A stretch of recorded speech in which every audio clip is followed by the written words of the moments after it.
And really the goal of excellence is just becoming 1% better every single day.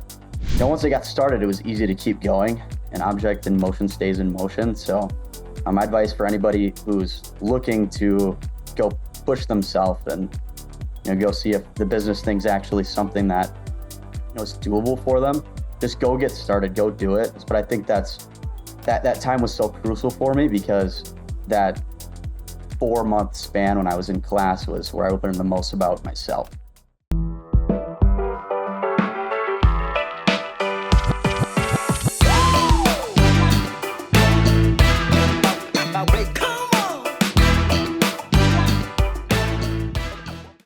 Welcome to the show. Thank you for sharing this with your motivated friends on their path to excellence. This is a good one to send them. We got Kaden Brunell, who is the #1 intern and #1 district manager of all time in College Works. He's going to talk about facing his fears because he was scared of all that stuff, getting over the biggest obstacles to the lack of confidence that he had. He's going to get into how to build a career plan and then change it 3 times by the time you're 22. Came in as a scientist, went out as a business person, and he's going to get into the process of starting a company when you get out of college. We got a great show. Welcome to the Edge of Excellence. Well, Kaden Brunell, thank you for coming out of the heat and the humidity of beautiful Wisconsin to record the show with us today. Welcome to the Edge of Excellence. Thanks for having me, Matt. Well, I really appreciate having you. You and I go way back, and we're going to get into some cool stories. We're going to get into growing up in small town Wisconsin, and I have a lot of photos from small town Wisconsin. Beautiful red barns, green everywhere, and then in the winter, everything's white.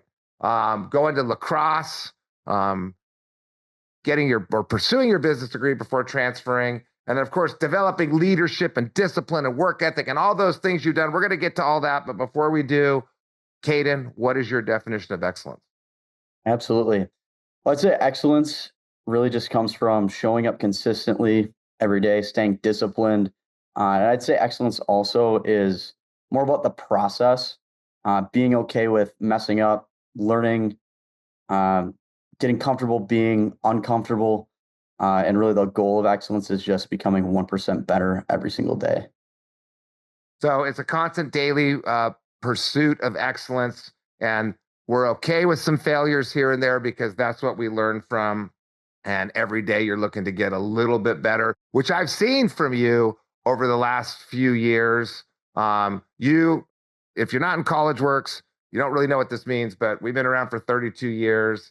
And Caden pulled off a 6-figure business, his first time in business as a sophomore, which means you make over 20 grand. You have probably 6 employees running, got lots of customers. You've done everything. You missed spring break, you missed summer break. And you're out there just grinding it out. And if you have a 6-figure business, your first time in business, that's pretty badass. Caden did that. Then he became a district manager, but not only a district manager, the all-time record leading district manager. How much did you produce? About 1.8 million. 1.8 million. No one had ever done that much. And this is why while he's a junior in college, and now as a senior, he's got 40 employees right now. So it's a pretty exciting life that you got to. But let's go back. Let's go back to small town Wisconsin. So first of all, what was the town? What was the high school? How many traffic lights? The whole story. Yeah, I think there's about 3 traffic lights. It's called Columbus, Wisconsin. Most people in Wisconsin don't know where it actually is. I always have to preface saying I'm not from Ohio, but yeah, little small town. It's got about 5,000 people. And did you guys move around on snowmobiles in the winter? Sometimes, yep. Snowmobiles as cars in the winter because the roads are too icy. Is it in southern Wisconsin? Yeah, it's just north of Madison. But yeah. Just north of Madison. Madison, yep. The #1 highest rated town in America to live. Just beautiful up there. So what was going on when you were in high school? Were you working hard? Were you setting records? I know you were playing sports. What were you doing to kind of set yourself up for life? Yeah, most of my young childhood through high school was just sports based. My dad was actually a gym teacher, so played like every sport imaginable, and was really competitive growing up. My main sport was football, but also did track, basketball, wrestling, baseball, really the whole shebang. But worked hard through that. That's how I got my competitive mindset. Were you doing learned the to work ethic. sports to get into college, or were you doing the sports for pastime? Was there a vision of I need to do these things to go to college to launch my life, or were you just kind of loving sports? Yeah, it was always, I guess, career based. Football was always my passion. So from when I was a little kid, I wanted to be a collegiate football player, dreams of making it to the NFL one day. But um, yeah, no, I used football to actually get me into college. My first year at UW La Crosse, I played football during COVID. It was fun. It was great. And but yeah, I mean, when I was younger, that was what I was shooting for, was long term, play football in college. But taught me a lot too. And I think everything that I did when I was younger too, even my dad owns a landscaping business, and I started working for that company when I was pretty young. But everything that I was doing, whether it was shoveling or you know using a wheelbarrow, it was all football based. How is this going to get me better for football? How am I going to get stronger, tougher?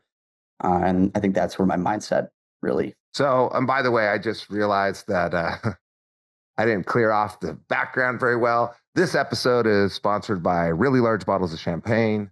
Really Large Bottles of Champagne. Make sure your kids do not order really large bottles of champagne. We're usually sponsored by Fortaleza Los Abuelos, but one of those bottles is gone due to Jill's birthday.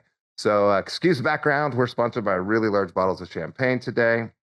Jake's souvenirs from dad's bad behavior on our trip.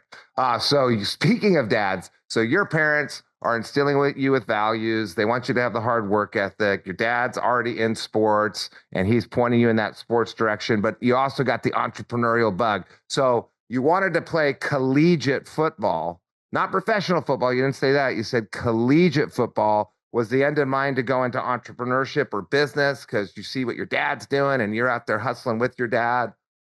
The idea was always there, and my dad tried planting that seed when I was pretty young too, because it's more of a mom and pop, family business, landscaping, excavation, and things like that. But I think since I grew up around it when I was younger, I didn't really want to follow my dad's footsteps just because it was always there. Yeah. Um, Because you're dumb.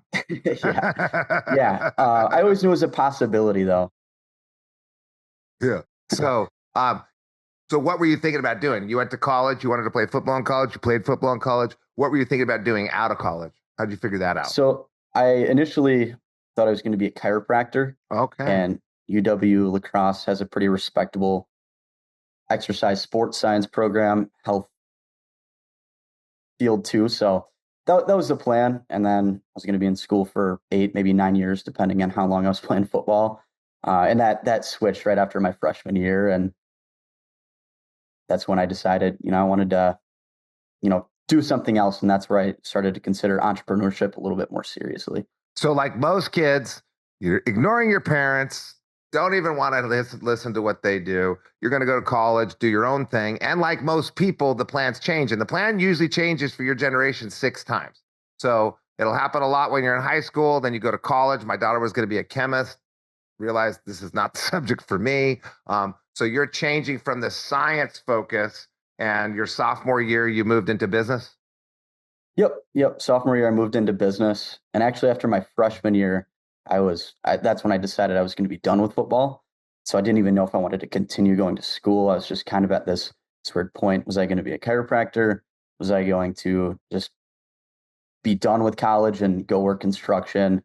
Or was business going to be for me? And yeah, then I went from there and ended up meeting who became my district manager, Ryan, through football, connected me to this. And okay, that's allowed me to really figure out that, business is what I do want to do. Okay.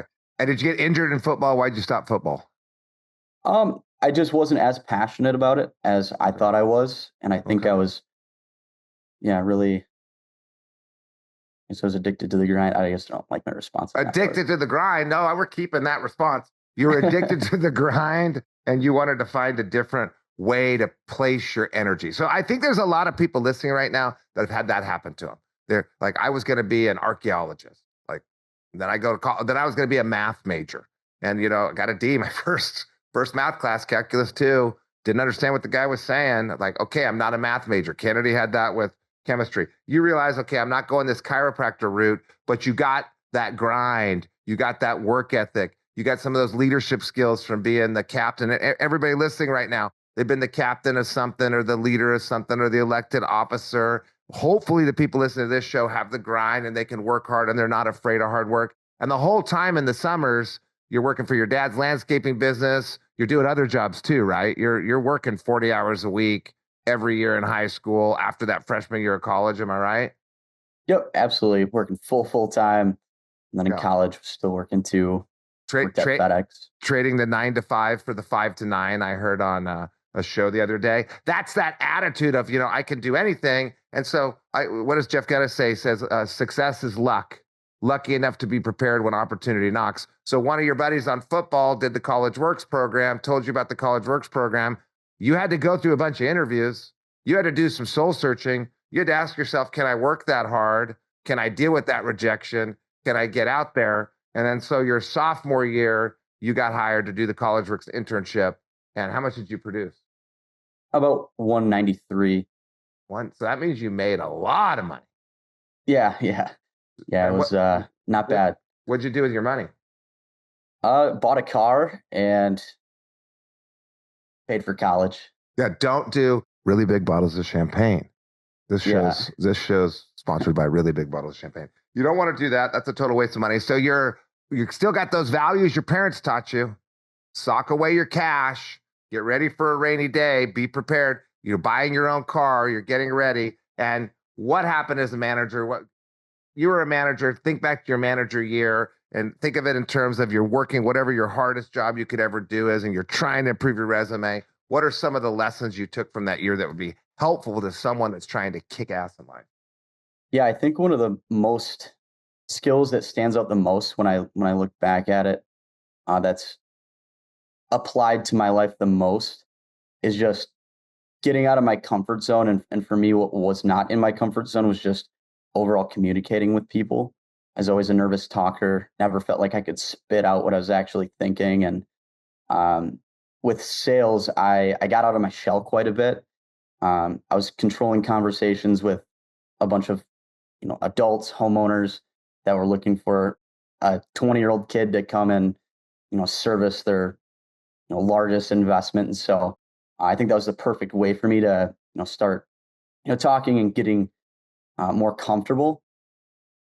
But also, I would just say, I was able to use the internship as another area to compete. And I think that was an eye opener for me because I always wanted to be on, the sales leaderboard, the most estimates done leaderboard. And, I really, one thing I learned when I was younger, my dad was, winners want to be the best of the best. And, with the internship, I guess that was my mindset every day was, always be 1% better. Doing the little things when it's really easy to skip out on them. And so, I got out of my comfort zone communicating, was able to compete quite a bit. And then over the summer, it was definitely busy. I think the busiest I'd ever been. And was able to learn how to hire people, fire people, and taught me how to be organized too. Never an organized person until I had to be. And those are the three big ones. If we go back to your definition of excellence, consistency daily. I'm sure there were days when it's like, oh, I cannot do this today. Or days when there was a upset employee or a customer had an issue where you're like, today's the day to not be consistent. But that's not excellence, right? So you got to be consistent. You got to go face it. Discipline. It's easy to go hide. You got to face the issues. Maybe that customer that you got to go sell to that, by the way, is not looking for a 20-year-old. They're looking for a 40-year-old. You just happen to be the one that came by the house. But back to your definition again, the process. So you're just going through this process. You're using your values. And we can't give this to people. You want to be an entrepreneur, you got to know that you have grit. So all these jobs that Caden had before he did College Works, that gave him the confidence that he could go and wake up at 6 a.m. and go to work from 7 to 11 some days and get it done, whatever it takes. It's It's the grit, the getting out of your comfort zone, getting organized. You got to have the foundation first to be able. You can't not have worked a job because you got to be somewhat organized to work as hard as you worked in the summer at the other jobs. You can't not have talked to people before. You probably talked to people in your dad's landscaping business and as captain of whatever team you were captain of. You got to have this foundation. So you did the college works thing and you put all those dad taught and mom taught values to work and grinded it out. And what happened when you ended up the number one guy? What did that do for you? I'd say Number one overall just person. confidence. Yeah. I'd say it was overall confidence. Big reason why I even challenged myself to do something as crazy as run a business while going to school was just to prove to myself that I could be successful in something outside of sports, and yeah, allowed me to actually believe and realize that my long term goals of owning my own business are possible. And I think the hardest thing is just going out and actually doing it. So the long-term goals of owning a business is a long-term goal that didn't exist 3 years ago because you weren't going to be a chiropractor that ran his own business. You were going to be a chiropractor working for someone else. You didn't want to do the business thing. So your goals have changed to this now entrepreneurial goal. And what are you doing to follow those goals? First, you got to get the confidence. Then Right. you got to, and you're adjusting. Maybe you'll change your plan again. Like what if Goldman Sachs comes and says they want to hire you? Maybe you change your plan. What if Microsoft says they want you to come manage a project? Maybe you'll change your plan. But what are you doing now to prepare for the current plan? I'd say what I'm doing now is just trying to build every day on the skills that I started to learn when I became an intern. Trying to push myself out of my comfort zone every day, but now it's more management based versus stress management and self management. Learning how to scale and operate a lot more decentralized than I was as just an intern. And I'm just trying to collect new skills, meet new people, expand my network every day, and whenever a problem arises, try and attack it head on, and not let it develop into something much bigger than it needs to be. So your process is stay out of the comfort zone. You took your organization and stress management because you just kept getting more stress, more things thrown at you that you learned to manage so you didn't get stressed. You had to get organized to kind of manage things so you didn't get stressed. So you developed an ability. Stress is the things coming at you. Anxiety is what gets through. So you got good at managing the stress, organizing the stress, and now you're practicing and getting your 10,000 hours in and challenge yourself. More people, more bigger problems, but hopefully you're learning to get the other people organized and the other people stress managed and the other people able to tackle whatever those problems are. Yep, absolutely. All right. So when you were starting off, you were thinking about this chiropractor. Now, where do you see yourself in 5 years? Where are you going in 5 years? What's the big plan now? Well, the big plan 5 years is to have my own company, and I probably will be in a similar field as to what my dad's got going on. The plan would be to have a exterior service company. Probably will start off with landscaping because that's what I'm good at and have lots of experience doing. And eventually I'd like to build residential buildings, maybe commercial buildings in the future, and go from there. And so, what's your process for figuring out your business plan? What are you doing to get to the next steps? There's probably a lot of people listening that want to start a business. What process are you going through? Obviously, you started off with what do I already know? There's a little bit of an end in mind there. You want to be a builder, so you're in the home improvement industry, building towards builder. What are the steps you're taking? Well, steps I'm taking first off is trying to figure out where and how to source people that have the demand for what I have to offer, and learning a lot of that through going out and just Sourcing them, knocking on doors, learning how to post on social media and get a digital presence, and also have some family friends that have their own construction companies. So asking them about what they would have done differently 20 years ago when they started their masonry bricklaying company, and flooring guys, what's worked for them in the Madison area. And but yeah, first of all, is just focusing on marketing. Secondly, just still trying to, be able to gain people's trust and, sell myself as a product because people aren't going to, buy from or work with the company if they don't like the face of the company. But yeah, I'd say.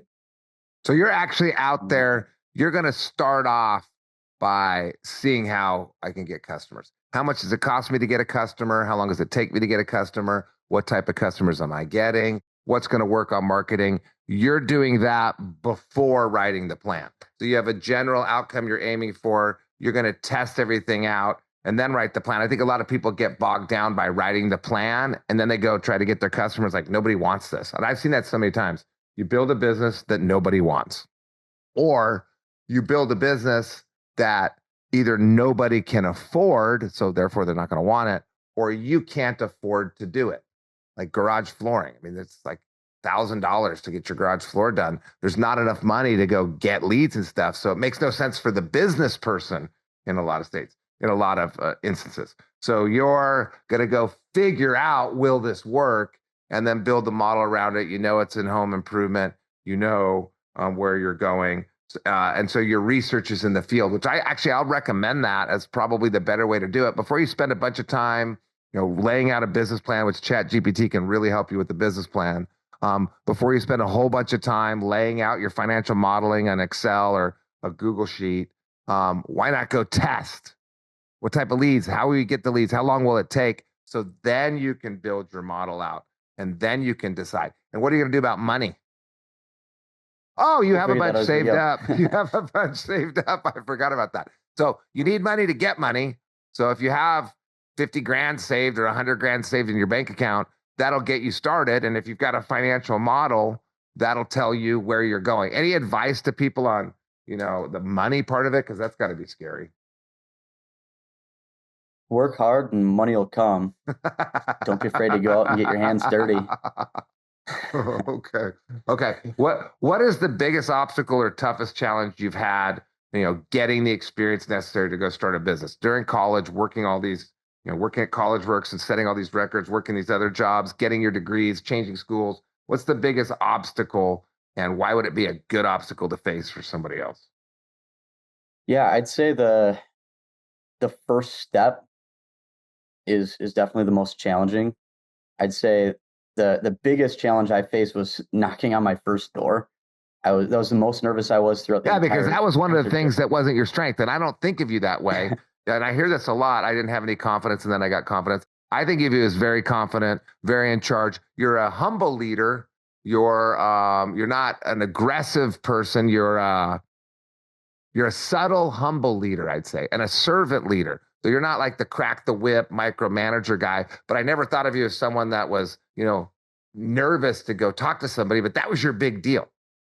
Yeah, that definitely was my big deal. And once I got started, it was easy to keep going. An object in motion stays in motion. So my advice for anybody who's looking to go push themselves and go see if the business thing's actually something that is doable for them, just go get started, go do it. And yeah, don't sit around and make a plan for 3 years and model it out for 3 years. Go and figure out if it works. So the biggest obstacle was the first step. And I like what you said. Once an object's in motion, it stays in motion. That's the scientists back in the day. So getting started, that first knock on a door was your toughest challenge. What's the one thing that you're like regretted at the time? Like, I didn't get to go to Mallorca, Spain with my parents. And I totally regretted it. So now I go to Europe all the time because literally since I was 20 years old, said I would go to Europe every year for the rest of my life because of that. Best thing I ever did. What's the best thing you ever did that you thought was horrible at the time? That regret that became, thank God I did it. Well, my sophomore year in college and freshman year of college, I like to go out and have fun with my buddies. And UW La Crosse is definitely a party school, you could say. So I did experience quite a bit of FOMO my spring semester. And I worked every single weekend. I was 2.5 to 3 hours away from the area I was running my business. So I was doing that every weekend, driving back on Friday, working 10, 12 hours, driving back up Sunday night, missing the whole weekend. But then during the week I was working a lot at FedEx too, on top of doing the internship. So I was super busy. I didn't feel like I was submerged in the college atmosphere the entire time I was trying to go run the business. But I think that time was so crucial for me, because that 4-month span when I was in class was where I learned the most about myself. Learn how to push myself, learn how to be organized. And in the time, I felt like I was going to regret it, but that was one of the best decisions I made. Well, that's interesting. You learned the most about yourself when you buckled down and got kind of a little isolated from the friend group. Now, it's spring. It seems like, oh, it's my whole life. It's spring, but it was spring of your sophomore year, and it's like 10 weekends. And then you're a district manager, and it's spring again, but it's spring of your junior year. And then there's, 10 weekends. And then, it's spring again, but it's 10 weekends. So there's only 52 weekends. So you donated, plus when you're a district manager, you had a few trips, right? We took you to OC. You missed a couple more weekends. Cancun, those are fun.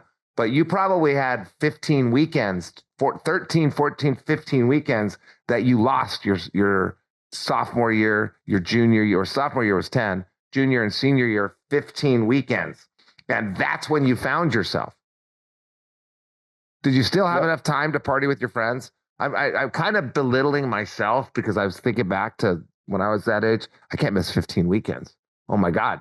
That's almost 1/3. That's 1/4 of all my weekends. I need to party all the time. What if I missed one weekend a month? It's not even one weekend a month. They're all jammed together. But your biggest takeaway is you're glad that you had those regrets. Yes. Yeah. Definitely. And I just wonder what would have happened to me if I would have gone away for spring break instead of doing it was called Student Works and Student Painters back then, the Student Painters internship.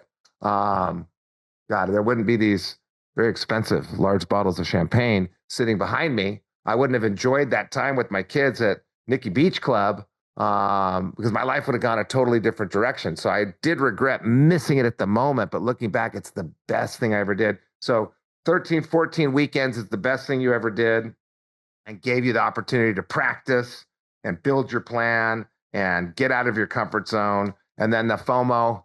Any other people that went on those weekends have FOMO about instead doing what you did? Oh, yeah. Yeah. They do, because normally they don't. Normally it's like, whatever. I'm not that type of guy. He's going to do better than me. He can have the money. I'm going to go back to partying. But they wish they would have skipped some of the partying and gone out and worked a little more. Well, all my roommates are graduating now, and not all of them, or most of them, don't really know exactly where they're working or what kind of job they're going to have or want to have. And I would say I have somewhat of a plan now, and maybe it's just FOMO that comes with time. They realize it later. Maybe they should have done a little bit more. And you've got options. You're going to be leaving the company that doesn't want you to leave. I mean, that's a pretty good place to be. You're going to be leaving a company that has 3 other brands, a $500 million business that doesn't want you to leave. So you have all those options, plus what you're going to do. You got backup plan after backup plan after backup plan.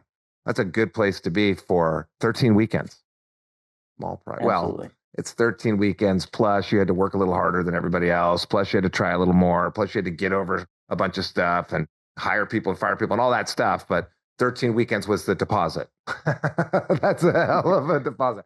Was there any secrets you want to share? Anything you want to say to people in their 20s trying to get launching in life? Maybe they want to be an entrepreneur. Maybe they want to go work for Google. Any last little tip that you have before we shut it down and send you back into the Wisconsin jungle? Yeah.